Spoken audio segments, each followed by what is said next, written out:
Shalom dan salam sejahtera. Bacaan Renungan Harian 9 Juli 2026, Hamis. Tema: agar kita tidak lupa. Mari berdoa. Bapa kami yang di surga, terima kasih untuk kesempatan pada pagi ini untuk datang mendengar firman-Mu. Kami mengundang Roh Kudus-Mu hadir di tengah-tengah kami, membuka hati dan pikiran kami, supaya kami dapat memahami suara Tuhan dengan jelas. Tuntunlah setiap perkongsian, dan biarlah firman-Mu menguatkan iman, memberi pengharapan, dan membawa perubahan dalam hidup kami. Jauhkan segala gangguan, dan mampukan kami mendengar dengan hati yang rela diajar. Dalam nama Tuhan Yesus, kami berdoa. Amin. Tajuk bacaan: Perkenalan dengan Belina Tchaikovsky. Ayat inti. Yesus berkata kepadanya, "Engkau pergilah menghabarkan kerajaan Allah." Lukas 9 ayat 60. Misi luar negeri Adventist Sahabat Harian berlaku meskipun bertentangan dengan sikap umum para Adventist sendiri. Peredaran penerbitan Adventist menjadi salah satu saluran apabila para imigran menghantarnya pulang ke tanah air atau orang lain mengirimkannya kepada rakan yang tinggal di negara lain. Hasilnya, umat Adventist di Amerika menyadari adanya orang-orang yang telah bertaubat di Ireland pada awal tahun 1860-an, dan menjelang tahun 1864, Afrika telah mempunyai sekurang-kurangnya 2 orang yang percaya kepada perhabaran malaikat yang ketiga, dan salah seorang daripada mereka akan segera membawa perhabaran itu ke Australia.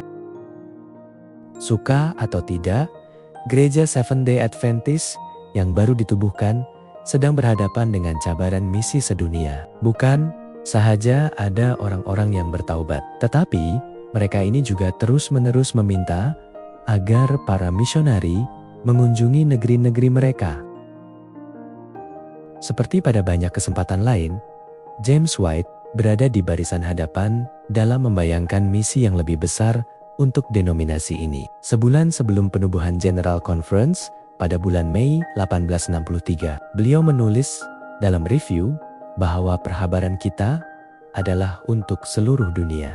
Beberapa bulan sebelum itu, beliau juga telah menyuarakan keperluan untuk mengutus seorang misionari ke Eropa. Kemudian, pada bulan Jun, review melaporkan bahwa jawatan kuasa eksekutif General Conference mungkin akan mengutus B.F. Snook sebagai misionari ke Eropa sebelum penghujung tahun 1863. Walaupun organisasi ini sangat kekurangan tenaga pengerja sehingga tidak dapat melepaskan Snook daripada tugasan sedia ada, mereka sebenarnya mempunyai seorang pendeta yang sangat bersemangat untuk melakukan perjalanan itu. Pada tahun 1858, Michael Belina Tchaikovsky, seorang bekas paderi Katolik Roma berbangsa Poland yang telah menjadi anggota Adventisme Sahabat Harian di Amerika pada tahun 1857 menulis, "Alangkah rindunya saya untuk mengunjungi tanah air saya sendiri di seberang lautan besar itu dan memberitahu mereka semua tentang kedatangan Yesus dan pemulihan yang mulia, serta bagaimana mereka harus memelihara perintah-perintah Tuhan dan iman kepada Yesus." Namun, Tchaikovsky masih baru dalam iman dan dianggap oleh beberapa pihak memiliki ketidakstabilan pribadi. Akibatnya, golongan Seventh-day Adventist menolak untuk menghantarnya. Dalam kekecewaannya, orang Poland yang kreatif ini memohon kepada golongan Adventist hari pertama untuk menajanya. Mereka telah bersetuju. Namun apabila beliau tiba di Eropa, beliau mengkhutbahkan perhabaran hari ke-7. Gereja ini dipenuhi dengan orang-orang yang unik. Namun Tuhan tetap menggunakan kita semua, walaupun dengan segala kelemahan yang nyata. Syukur kepada Bapa atas kasih kurnia-Nya yang memampukan. Demikianlah bacaan renungan kita hari ini. Tuhan memberkati kita semua. Amin.